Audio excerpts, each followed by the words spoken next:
Welcome back to the Future Self podcast. Welcome to season 3, episode 13, the season final. Now, like I've mentioned in previous seasons before, the season final is just a closing of a season for the introduction of a new season to come through with a few different little tweaks, approaches, and thoughts that happen in the episode. I've mentioned this in the past few episodes that the introduction I've done recently is bringing in either a phone or computer to look at material I have been recording over the weeks, and that's going to be a little bit more of what season 4 is about. Hopefully in time, I'll have an iPad. It'll look a little bit better, set up just in front of me. And then even so with that, it'll just be with guests, asking them questions, telling them quotes of what their thoughts and opinions are. I'm sure you've read the title. This episode is the 20 lessons I've learned since I've started traveling. Now, I've been traveling for a few months. Still got a few months minimum to go. It's a 6-month minimum commitment based purely just off my rental of my apartment. Could be longer, could be shorter. I still don't know. I love that I don't know. I will say I've been reflecting recently at the moment. I am excited at the idea of home, which is weird. Wollongong stopped feeling like home to me. The people, the location, the place, the routine. My trademark, getting goosebumps, just riddled with them. If anyone's watching on YouTube, you can't really see them. Anyone on Spotify, you can flick on over if you're interested. The idea that home was a place to me was what I thought home was. This is going to sound a little quotey or whatnot, but I found home inside me. So I know wherever I go, I'm at home, as weird as that sounds. But I know where my home is, where the people I care for are. My friends, my family, my clients. That's what home feels like to me, with the enhancement that I know home is within myself. Now, I say that because I am my own best friend. I am my own number one support. I am my own number one judgmental individual at times. Positives, negatives, for progression, for regression. I am a mixture of my own that version, but that creates home being within me. That's why I feel so secure traveling or being on my own or going from apartment to apartment, Airbnb, place to place. This episode's going to be a bit of a shorter one because we've ran a few decent episodes at the moment, and I actually don't necessarily want to give major input per lesson I've learned. I want to give a brief little expression or a recount of where I learned that and why I felt that. But I don't want to go over the top. 20 different lessons, 2 minutes. It's still going to be 40 minutes. So I definitely do want to get into it, and hopefully it'll be a little bit quicker. So just sit back, tune in, turn the volume up, turn your fucking treadmill up, walk a little bit faster, and let's get into it. In no order, no hierarchy of importance or most mind-blowing, most special, nothing like that. You can be happy and sad at the same time without the impact of it being positive or negative. That's a major reflection I've been having at the moment. You can be happy and sad at the same time, and that not dictate whether the experience is good or bad, or whether the outcome is good or bad. As per one of my Instagram posts quite a few weeks back, I mentioned I was at the Eiffel Tower in Paris. I was so happy I was there. It was fucking beautiful. But I was also so sad. I was so sad at the reflection that so many people close to me might not ever be able to experience that moment. But I was also so sad at the idea that something so special was on my own. That didn't take away from how amazing it was to experience it on my own, but it was sad at the idea that this right now with someone would be super fucking special. That's why you can be sad when you do something that you thought was going to make you happy. That's why a positive achievement can have a pretty lull feeling or a not magical moment. You can be happy and sad at the same time. You can be anxious and secure. You could be stressed and calm. Mixtures of emotions is possible. Emotions are not singularly experienced as a rule. You could experience a multitude of emotions at once. Money comes and goes, but the way you spend it is a reflection of your relationship with yourself. You always hear that, and especially around travel, money comes and goes. Go out, spend it. You'll never be in Italy again having a fucking pizza while looking at the Colosseum. You'll never be eating croissants in Paris. Spend the money, have fun. I agree. That is so fair. But the way you spend your money is a reflection of your self-respect. For example, I'm earning a pretty decent income whilst coaching. I've got my subscription coaching, I've got my programming, my books, all those things sell, make money each week. I'm earning a great wage. I'm not that restricted on what I can do. I don't have to stay in hostels. I've only been staying in Airbnbs. Of course, the range differs. I've stayed in some absolute shitters for discount prices of 300 AUD for a few days. I've stayed in some luxurious places for $1,000 for a couple of days. Not really by choice, I will say. That was forced last minute booking. I'd rather spend cheaper and experience better. The thing with that though is this studio that I'm in right now costs me money. It's a decent investment because the euro to AUD conversion is just absolute dog shit.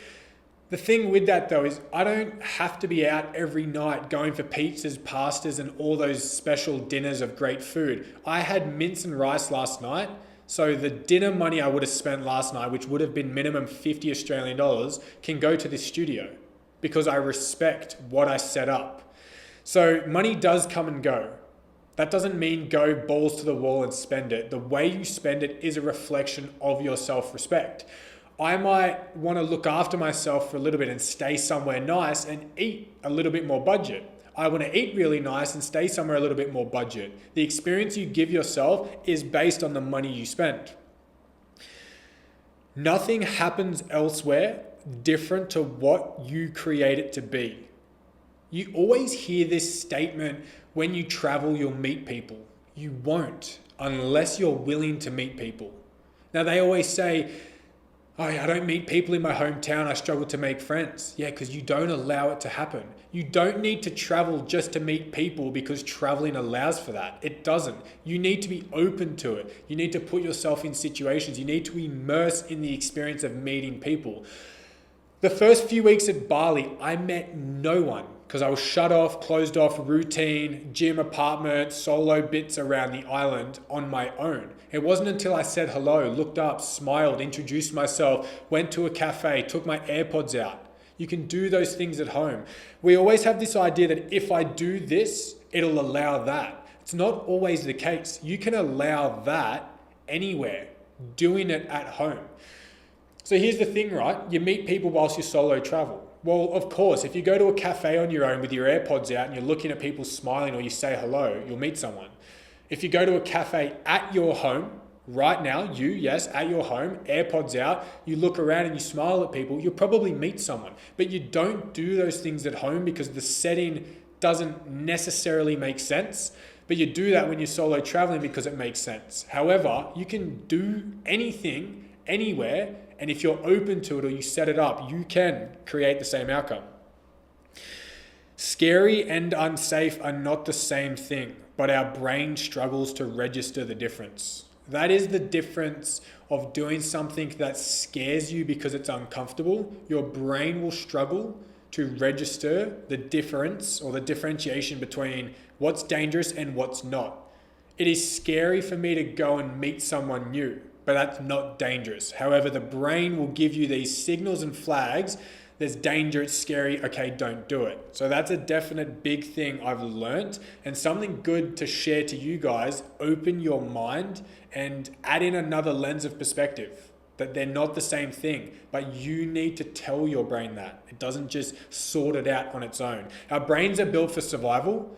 Our consciousness is built for connection and thrive. You need to allow your mind and your body and your soul sometimes to dictate what your brain does, or you need to override it. You need to program it. If you are lost on what you appreciate, value, and your life's direction, solo travel will quickly clear that view. That is a fucking fact. There's so many things I thought I valued when leaving, and there's so many things that I didn't value when leaving. That's completely flipped around. The relentless pursuit of high achievement, money and success, fame, I don't really value as much, but I highly value that when leaving. Family, connection, those things, as embarrassing as it is to say, I didn't necessarily value that highly when leaving, and I value it so much right now. I've been having this reoccurring dream of the moment I touched down in Sydney Airport, running up to my mum, my mate Max, and my sisters, and giving them all a hug. Which is, I've always had an amazing relationship with my family, but we all live our different lives. Like, both my sisters own apartments, they've got their partners, they're thinking of their own lives, as well as me, my business, those things, as well as my mum and her partner, my amazing stepdad. They're now living their own lives because they're kid-free. So we're all amazing together, but sometimes we get caught up in living our own lives. So that's why I just didn't value it. I've been talking to my mum more in the last couple months than I have in the last 2 years. Which is nothing other than I've just really, really learned what matters, what I value, my priorities. So if you're lost and you're stuck and you don't know what to do with your life or what you care about, go solo traveling if you can. It doesn't have to be something major like going to Europe for months. You could go up the coast to a different state, to the fucking next island across in New Zealand or Tasmania for a moment, because you will start to crave what you value, and that will give more clarity on those directions for you. New only became scary when we lost the innocence and fun and the presence of right now. New only became scary when we lost the innocence of fun and the presence of right now. Adults are petrified of doing new things. Kids aren't always. Adults are so scared to make new friends, yet you see two fucking kids make friends over bonding about something that they're experiencing right then and there. As an adult, you are a conditioned and experienced creature. We have traumas, triggers, thoughts, opinions, and reflections and experiences that we recall on dictating our actions and thoughts/emotions at any point in time. A kid doesn't have that. All they give a fuck at that point in time is then and there. What are they doing at the park? Is someone playing with their fucking sandcastle? Yet, they have so much fun and the new things don't scare them. But as an adult, new things do. If you want new things to not scare you as much, gain back the fun and the presence of right now. It's fun to try something new. If you do it well, great. If you fuck it up, so what? You get a maximum 100 years on this earth. Why not make some mistakes, have a laugh, fuck around, joke around? So that's definitely something I've reflected on. What you seek is never elsewhere, but elsewhere can help you find it within. This is great. Talked about this in episode 12 a little bit. What you seek is inside you, but you don't realize that. It's not at a location. It's not somewhere else. When I left Australia, I was seeking something that I thought was somewhere else, but it wasn't. I've learned it's within. It's within me, but somewhere else can help you learn that it's within you. So me going to another country, a third world country such as Indonesia, and learning how they live allowed me to reflect inside of what I value. Me being so far away and time zones so different to my family allowed me inside to reflect on what I care about. You won't ever find what you're looking for somewhere else. You just won't. But going somewhere else can help you find it inside.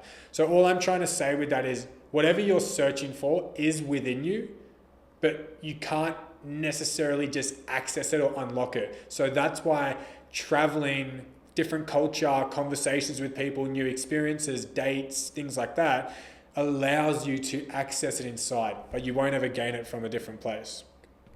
At face value.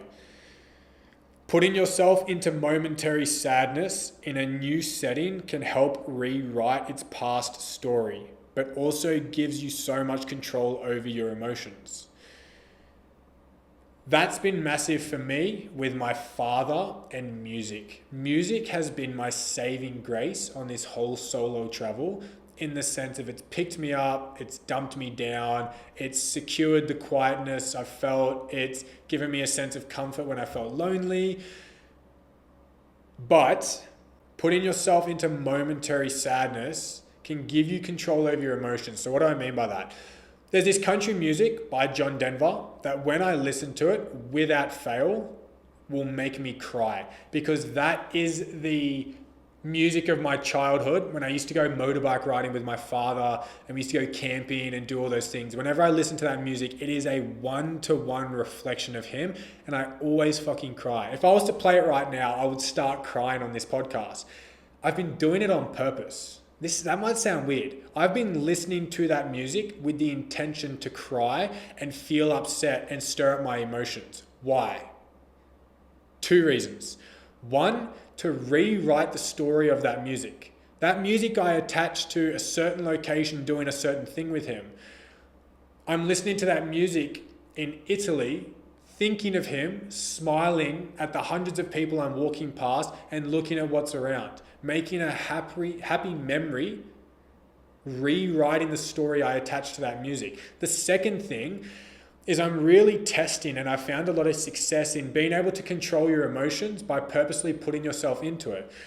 So I'll have a really happy morning and then I'll listen to that music on purpose to feel sad, cry, and get upset. But then I'll turn the music off and slowly mellow back to an equilibrium, a middle ground. And it allows me to experience happy and sad in a short moment and it not dictate my choices and actions.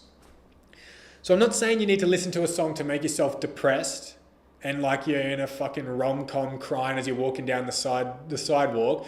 All I'm saying is there is benefit in making yourself feel a certain way on purpose. And I've definitely gained a lot of experience from it. I want to report back as I continue doing it, by making myself intentionally feel happy, sad, excited, anxious, or regretful is just giving me the exposure to it. Because when I feel sad, I'm not stressed of, I'm sad, I got to make myself feel happy. I'm accepting, I feel sad, no big deal, continue on. And it's been great for me. You don't need a lot to live. That doesn't mean live with less, but appreciate more the more you have. We don't need a lot to live. I've learnt what I need to live is a high pressured shower, internet, and a bed to myself. Now, they're first world things I need to live. That's just the basic comforts I've learned. If I have good internet to do my business, work, my content, I have a good shower so I finish at the end of the day, and a comfortable bed to myself, my days are great. When that's interrupted, it really impacts my emotions or how I feel about a specific time. When I went to Indonesia, when I went to Vietnam, when I saw the homeless in Paris, I really learnt that we don't need much to live. But that doesn't mean start living with less. I'm not going to shave my head and put on an orange cloak and start saying live with less. You only need a roof over your head and food and water. That's not what I'm saying. But the reality of life is you don't need that much to live. I was so happy eating some random ass rice dish in Vietnam, staying in a pretty shitty accommodation just because I had a bike and I could experience around. Yet back at home, I've stressed about what's my next multi-$100,000 car? What's my next high-rise apartment? It's like, fucking hell, you just don't need that much to live. Again, that doesn't mean live with less. It just means if you live with more, like I do when I'm in Australia, appreciate it. Be grateful for the things you have. Don't stress about them as much. The pressures felt in your world are not universal pressures to stress about. So it kind of stems in a little bit with lesson 10 that I've learned. But yeah, the pressures in Australia are not the same around the world. It's fucking crazy. Hustle culture, early morning grind, high achievement, party culture, social hierarchy, all those things, specifically where I'm from, Wollongong, New South Wales, Australia, it's just not the same around the world. Some people just don't give a shit about any of those things. Some people care about things more. It stems back to that story we tell ourselves is what we think we are, but it's not what we are. That's literally a big blanketing statement for home. That's why it is so important to get out of your hometown. Go somewhere else. What's normal in Wollongong might not be normal in Sydney. What's normal in Wollongong or Australia is definitely not normal in Vietnam. I walked down the street shirtless in Vietnam and I got told to put a shirt on because it was weird. Getting an iced coffee from the corner store here in Italy, I was like made to seem very disrespectful. Some places in Vietnam only serve just coffee at coffee shops. So I couldn't even get food. And I always looked at weird when I asked for food every single time. It's just such an interesting experience that if one location is all you know, there's so much more to it. So I'd heavily encourage you to go and experience something else just to widen your awareness of what actually matters and what's actually lifelong important as a general consensus, human to human. You dictate the experience around you, smiles versus angry looks. Oh, this has been great. I've been testing a few things. The music was one of them. Another thing I've been testing is the experience, the power you have to create the experience yourself. So I spent half a day walking down the street with this just stern, kind of angry look on my face, looking forwards. And I'd have some people clash their ego and they'd stare at me as I'd walk past. I'd have some people just throw their head back. I'd have some people kind of lift their chest up a little bit, and some people just make statements. I'd spent the second half of the same day smiling, and the experience was totally different. Almost everyone smiled back. Some people said ciao, buongiorno. Some people said hello. Some people offered me something for free. People let you go in front of them. The experience is so different, which is so interesting because I created that experience. So I could easily be walking around angry, seeming depressed, and feel shit about where I'm at. Or I can walk around smiling, looking opportunistic, looking more welcoming, and the experience is warm, comforting, and just enjoyable. I noticed this thing whenever I'm in an area I feel a little bit uncomfortable with. So I went to this area in London, which was a little bit red hot. It was dangerous. I walked past a guy and he said, "Don't walk around the corner. Someone just got stabbed." Like it was I was mind blown. I walked around that location and smiled specifically, very welcoming to the people that made me feel the most uncomfortable. And they normally just threw their head back, gave the thumbs up or said hello. So it was interesting how I created my own experience from the actions that I had or the actions I chose to take. Sacrifice is an inevitable part of enhancing any experience you value or see to happen. You can't do something and cover every ground. Something has to be sacrificed. If I want to have a really good experience of good accommodation, good food, I have to sacrifice money. If I want to save a little bit on my trip, I have to sacrifice the experience. If I want to train and stay looking good, I have to sacrifice some of the time sightseeing for my normal routine. You need to sacrifice. It is inevitable. You then just choose what you prioritize most to be what is worked on, and then have to sacrifice what you don't prioritize as a second. Being your own best friend is the best friendship you can ever build. I've become a better friend from it. It's as simple as that. Learning to become your own best friend, working on self-respect, self-support, self-reflection, self-holding accountability, self-growth, self-motivation has made me become my own best friend. I can walk down the street, think of a joke and laugh to myself about it. I can trip and fall over and laugh to myself about it. I can talk to myself about something I see and kind of reflect multiple perspectives about it. Becoming my own best friend has made me become a better friend to other people, because when I talk to people back at home, I'm not only talking about me. 2 out of 3 conversations I have are actually talking about everyone else. What are you doing? What have you been up to? Where are you at? Even though I'm the one traveling the world, I'm seeing things, they're interested in my life. I want to know what's going on in their life, what they're doing. And I only feel valid to do that without sharing my experience, because I've become my own best friend. I can self-validate and self-reflect.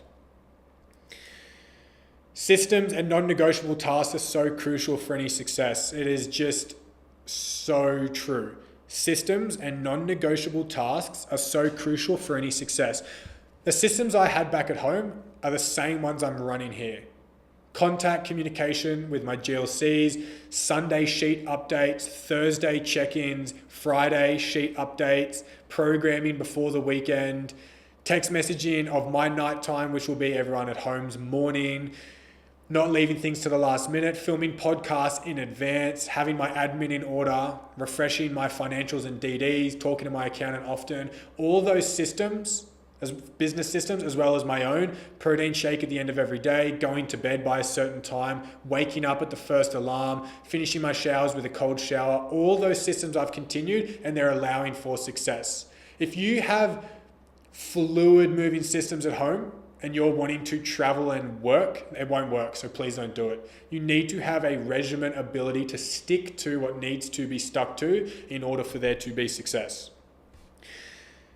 Missing people doesn't have to ruin your day, but rather just create happiness on how much you value those you miss. So I've missed so many people at so many points in time, but I don't let it be a dictator to ruin my day. I'm not going to say I miss my family, sit in my accommodation all day, cry about it, and do nothing. It's good to miss people. It tells you, it is an ability to reflect and realize how much you value someone. I've learned there have been so many people I've missed. Holy fuck, I value that person so much, their time and energy. I can't wait when I'm home to spend more time with them. There's people I haven't missed at all. I clearly just don't value them like I used to, or they're not an important part of my life anymore. So it's been a really good differentiation of sorting that out. But the point I'm making is it doesn't need to dictate what you do. It's okay to be upset and miss some people, reflect on it, realize it, and continue on. There is so much importance on push and pull seasons. Shout out Jess Tovey. She's one of my clients I used to work with for a good period of time in personal training, one-to-one, face-to-face. I've got this perspective from her and I've just reflected on it over the past 2 years, and it's fucking great that there's the importance of push and pull seasons. So for 2 years was a push season for me, almost pushed it too far, but a push season, bought things, invested, set up, this and this, great business. Now it's a pullback season, experiencing, maintain my business, build my social media, enjoy life. When I come back home, it'll be back into a push season and then pull. You can do the same things with progress and personal growth. I've really been pushing this on the people I'm working with one-to-one at the moment. It's okay to push and pull. Push, train 6 days a week for 6 months, pull it back, train 4 days for 4 months, rebuild, go again. Really heavy push for self-development and then pull back. Go to therapy, really push out some trauma work and some progressive work, pull it back. Push and pull is important. You cannot run full steam ahead 24/7. It doesn't work. I'm a reflection of that. It almost fucking killed me. It made my life hell, depressed, all these things. I definitely could expand on it so much more, but the root of what I'm trying to get at is push and pull is so important. Please do not get caught up in it always needing to be push. Growth is not a financial status, but the ability to register level ups in many areas. So this is more a personal reflection for me. I only ever valued growth as a financial increase. So what I mean by that is my business consistently growing, my income consistently growing, my ability to live a better life consistently expanding and happening. That's not the case. Finance and money is a part of growth. True growth is your ability to reflect on multiple areas of your life, progressing either simultaneously or individual. But the lens to register, that's the true growth. That's the ability you want to unlock. That's where you know you're killing it, where you can see multiple things progressing and admire that, not be hyper fixated or locked on one specific area, especially money.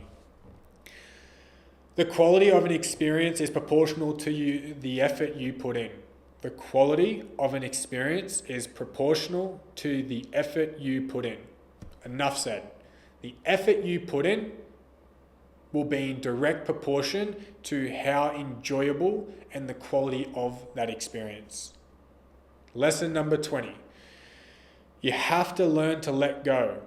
Learn to be comfortable with it, okay with it, and understanding of it. You need to learn to let go of people, past ways, your past self, what you used to know, systems, fucking locations, relationships, friendships, family, whatever it is. If you need to let it go, let it go. Letting go of things is so hard. So fucking hard. The analogy, right? You're holding on at the edge of a cliff to a piece of rope tied to all the baggage down there. It is so exhausting and tiring, but you can't let it go. It's so scary to let it go. The minute you let it go, yeah, your arm's still sore. You're going to have to recoup. Yes, you're going to be upset. You're going to have to process it, but things get lighter. You can leave the cliff's edge. You can leave the shit experience, and you can get on with what you need to do. Letting go is so hard, can be so traumatic at times, but it is so freeing and so amazing when you make peace with it.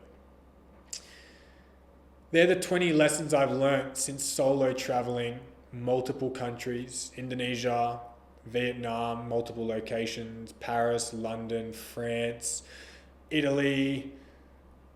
It's been fucking amazing. If you made it through to the end, I appreciate you. If you're on YouTube, hit the subscribe button, like the video for me. If you're on Spotify or YouTube, share it, send it to your friend, post it to your story. You probably won't, but I still love you even if you don't. I appreciate you tuning in. This is season 13. Season 3, episode 13. The non-perfect guys coming through, having a bit of fun. I'll see you in season 4.